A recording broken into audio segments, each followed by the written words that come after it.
listeners, welcome back to another video. If you're new, my name is Nile Wilson. This is my second YouTube channel, number 2. I feel like I've done enough videos on here now to stop saying that, but I'm gonna say it anyway. I retired and then I made this just so that I can be Nile and just do awesome other really cool videos. Bit me sen. But if you're not from Yorkshire, sen means self. I've got a very insightful video for you today, guys. I'm going to be talking about money. I know a lot of YouTubers have done this before. It's a sticky subject, I think, because talking about money, how much you earn, can come across as, what's the word? Being a bit of a dick. Which by all means, let me know if I am one of those, because I have known to being a dick from time to time. But I want this to be much more than a video of like showing you my YouTube analytics and saying this is how much I earn, whoop-de-doo, this is awesome. I think it could be a really cool insight. I've never talked about business ever before. The way that I've sort of embarked on this journey of trying to earn more money and grow a business, which I think I'm absolutely not ashamed to talk about. Like, I want to be stinking rich. I want to be a multi-millionaire, and I don't think anyone should be ashamed to have a goal like that personally. Don't believe I'm the type of person to rub it in your face. Not that I need to justify myself anyway, but in this video, we're going to talk about some of the pillars of income streams that I have created for myself. It all sort of kicked off after the Rio Olympic Games, and we're going to get into it and sort of go through the journey. I'm going to show you some back-end analytics on my YouTube channel to give you an idea of what my growth looked like, how much income I'm sort of bringing in yearly on YouTube, and then talk about these sort of businesses that I've set up alongside. I think for anyone trying to create wealth and grow their financials, it's really important that you have multiple avenues of income, and I think that's difficult if you're employed to do a job because that's your work. Kind of knew from a young age, 16, that I didn't want to ever have a job. Whether that was reality or not was the unknown, but I do think those are striving to build businesses, just give it a go, man. Just give it a go. Like, I wasn't afraid to fail, and I just started this stuff, including YouTube. YouTube for me was done. Everyone looks at it now, and a lot of the creators now think it's an overnight thing. Like, oh my God, look how rich they are, look how many views they're getting, and look how many subscribers they've got. But I started creating videos when I was 10 years old and uploaded gymnastics videos since I've been 11. I'm now 25. If you think this was fast, you're wrong. I also want to chat about the mistakes that I've made in spending money that hopefully you can learn from if you're on this journey. And to be honest, I'm going to tell you what I did. I think if your annual salary turns to your monthly salary very, very quickly, which is what happened to me, you're most likely going to be mind boggled and blown away and do stupid shit. But then I'm not the one to decide what stupid shit is. You can't necessarily put yourself in that situation by saying, look, tomorrow I'm going to put X amount into your bank account and you're going to start getting paid that. Certainly for me at 21 years old, that was difficult for me to process. So I got excited like every 21-year-old lad would do. But anyway, let's get in. I'm going to start with the first one, which is, you all want to know, which is YouTube. This platform has changed my life. Now, in front of me is my income ad revenue in 2016. This was in the run-up to the Olympic Games. I'd started vlogging. I called this series Road to Rio. I was training for the Olympics, didn't know whether I was going to make it or not, but I thought I'm going to vlog, and it was weird at the start. Everyone thinking I was weird for doing it. But I just enjoyed doing it, and I enjoyed telling the stories. Today I can go back to 2015 and look at my videos, which naff, by the way. Kind of realised early on that the bigger audience I build on YouTube, the more likely I was going to be able to get a sponsorship deal. I got to tell you, back in these days, for me, just to be able someone to give me a free t-shirt and wear it, because I'm getting 5,000 views on a YouTube video, that was all that was in my head. Everything that I'm going to talk about in this video was not even a thought that it would ever be possible or ever happen to me. But look, here in this, where my mouse is now, in 2016, as a whole, I earned £412.24 on YouTube. This was the year of the Olympic Games. I'd won an Olympic bronze medal in this year. Before and after, it was I'd upload a vlog every month. Then afterwards, I kind of felt a bit lost from the whole Olympic come down, and I dove myself into YouTube, started making videos more, and realised that I loved it. In 2016, £412, and you can see on this little chart here, I don't really know what these mean, but listen, the most in a day, it'd be between £1 and £2. Now, it all changed for me in January 2017. Try and mentally imagine this. So here we go. 2017, I earned £47,180.15 in the year. Now bear this in mind, the year before and any of the years before that, 2016 was my biggest year, 400 quid, sick.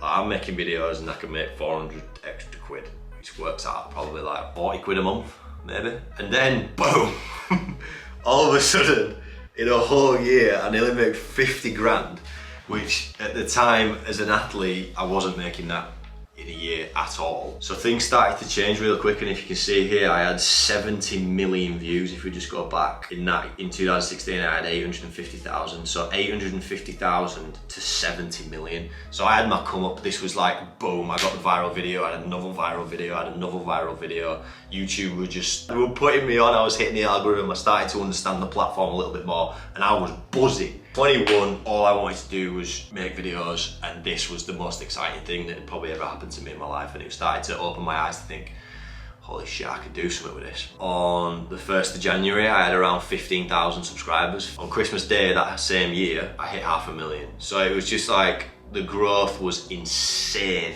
Something here is called playback based CPM. Now this is different for every YouTuber. It's all dependent on what sort of content you make, how squeaky clean, whether you swear, whether you don't. Clean you are, so people that make sort of kids videos and formative videos, their CPM's a lot higher, and this is very, very low. Nowadays it's a bit more lucrative. You know how you could, back in 2017, you couldn't have multiple ads on a video, so you couldn't utilize your revenue. Your CPM wasn't something that I understood. I just knew that views equaled that. But that's 70.5 million views, earning 50 grand. That doesn't happen nowadays. Like, that number should be at least 2 or 3 times higher. Where it is at YouTube now, I'm not doing that. I'm just sort of there, and it's something that I'm trying to figure out as I've retired, to try and see if I can go like that. But it was clear that it was a massive business move for me. It was all happening. I was getting all these followers and subscribers and these views and earning money, and it was mad. I just want to show you as well, like, an example of so this is in 2017, my monthly income. January was the first month that I had a viral video. It was the first Ultimate Gymnastics Challenge video. Anytime before that in my whole lifetime, I'd pretty much made 400 quid, like you'd seen. Like, that was the biggest year. And then in January, I made 920 quid. You know, it was so exciting for me, and it would be for anyone else. And then if you go down here, it says January, February, March, April, May. I'll just let you have a look at that. You can just see the growth. To then December, look at that, earning £400 in my whole lifetime on YouTube, to then in 1 month, December 2017, making 11.5 grand, which it's freaking insane, man. It's so cool. It's so cool. And that's pretty much it I want to show you on YouTube. So you saw the massive growth. Like, today, it's very, very similar numbers. I think I had the 2018 year here. Yeah, 2018. So this is a bigger year, 80,000, 96 million views. But again, that CPM is really, really low. My CPM at the minute is between like £5 and £6. Basically, a CPM is per 1,000 clicks. So if that's that's 6 quid. That's doubled. So I mean, YouTube, again, still today, I'm not bringing in nearly 100 million views in a year. It's such a huge part of my income, and I just love making videos, so it's absolutely fantastic. We've ticked off YouTube. I just want to quickly talk about gymnastics. So the way that we get paid as a gymnast, and I feel comfortable talking about this now because I'm retired, but we get funding from UK Sport, and we get given a grant, and you get paid. There's certain criteria and levels, so I believe it's sort of E to A. I don't know if any athletes ever said this, or I'm even allowed to say this, but A funding is the top tier. In order to get on there, you have to be a world or an Olympic medalist, pretty much. And I believe that pays £28,000 in a year, which is cool. If you earn over a certain amount of money, you get it taken off you. So if you earn money elsewhere, it's meant to just be a grant to help athletes support themselves on their journey, so they don't have to train for the Olympics and have a job. And if you earn from sponsorships or YouTube or elsewhere, earn over a certain threshold of money, it all gets taken off you. So in 2017, I got it all taken off me. And the only other part of that is prize money. I think the most I ever won prize money wise was like 3, 4, 5 grand. There is some World Cup competitions that are great, but this is part of the reason I want to change this sport, because it's just not commercial enough. It's not our fault. I don't want to dive into that today, but it's not necessarily governing body's fault, and it's just sort of the culture and where it is wrapped up. And this isn't just gymnastics, it's other Olympic sports as well. I don't think we get the rewards that we deserve for being at the top of our game. That's just my personal opinion. I'm sure every athlete sitting watching this who's in that system will agree. Next stream was sponsorships. Into 2018, because I was a real hopeful and medal potential for Tokyo Olympics. So how it works is, like, the brands, the guys that sponsor Team GB, they have ambassadors on board, and they kind of want their ambassadors to be winning Olympic medals because it's great for their brand. And then also nowadays it's about social media profile. So I was kind of like the hybrid in that it's just I was capable of winning an Olympic medal and I had this enormous growth, 500,000 subscribers and 300,000 Instagram followers. It never felt like this before, but it felt, I had a lot of options with sponsorship deals. I had 5 sponsors like locked in sort of from the end of 2018 in the run up to Tokyo, which was meant to be in 2020. Them collectively, they paid 6 figures, which was insane.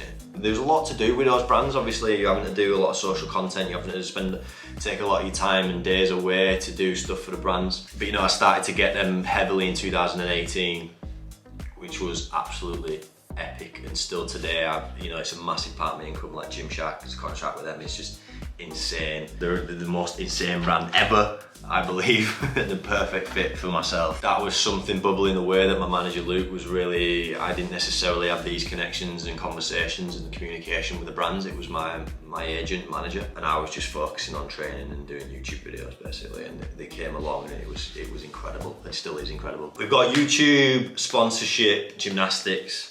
In 2016 at the end of the year, I really wanted to try and start a business. I was thinking, right, if we could put gymnastics programs together that you can do at home, people could buy them. I was basically taking what most people, trainers do in the fitness industry, doing online coaching and providing gymnastics, and we called it Body Bible. So I launched it on Boxing Day 2016, not really knowing what to expect. I worked the whole month of December. It gave me a bit of a purpose. I was getting up early. I was like filming me doing the program. Like I got massive help from my coaching team to write the program. And we just launched something called a Body Shaper, 6-week gymnastic style workout program to start in the new year of 2017. And I just went for it. I got it wrong at the start. I mean, I didn't even have necessarily a website built at that point. I just sort of, the people that signed up, I then almost emailed them the plan, and it was just videos of me. Where it went to was insane. But I remember in that first January, I just started to go up on YouTube. I think we made about £8,000 in that January, which again, I'm so buzzing I started it.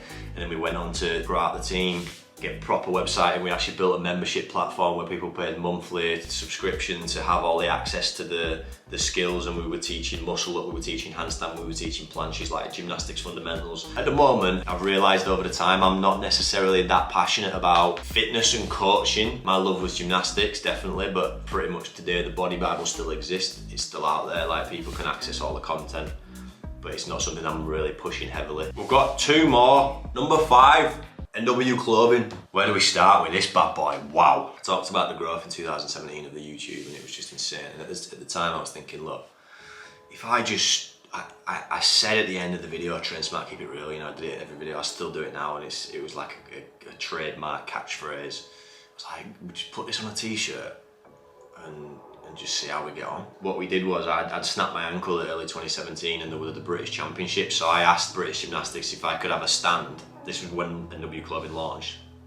And we made, like, supplied and printed 400 t-shirts and took them to the British Championships. It was a bit of pandemonium really, because I didn't realise how much impact this YouTube thing was having. It was a bit of a mess because there were queues all the way around the arena to come and see me, and they were going to get the merch and I was going to sign an autograph for these guys, and it caused a bit of a fuss really, because people weren't watching the gymnastics, they were queuing up for the stand, and the way we were located, it was just a mess. But anyway, that weekend I spent 8 hours Saturday, 8 hours Sunday, sat there all day signing, and all the t-shirts were next to me. But by the end of the weekend we had like £5,000 cash.